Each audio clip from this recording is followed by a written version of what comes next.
Half of Greenland's surface started melting this week, which is not normal.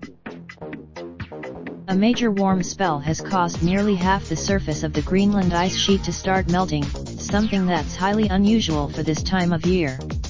And while this spike, Greenland has been scorching by Greenland standards for the past few days, with temperatures rising 10-20 degrees Celsius (18-36 degrees Fahrenheit) above normal across the island.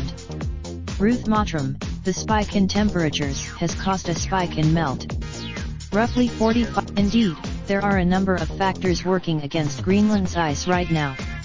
A spurt of heat. In fact, one of my weather forecaster colleagues rather drolly remarked that you would have been more successful growing tomatoes outside in Kangerlussuaq in western Greenland than in most of Denmark this May, due to the very warm May without frosts there, she wrote in an email.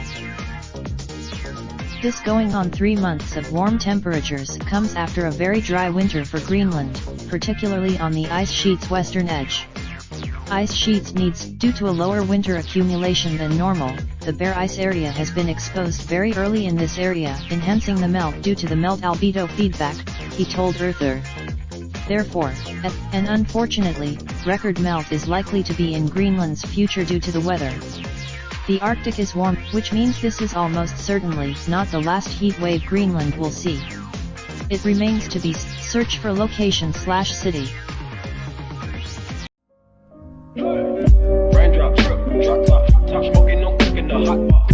Fucking on your bitch, yeah, that. Looking up, open the park pot.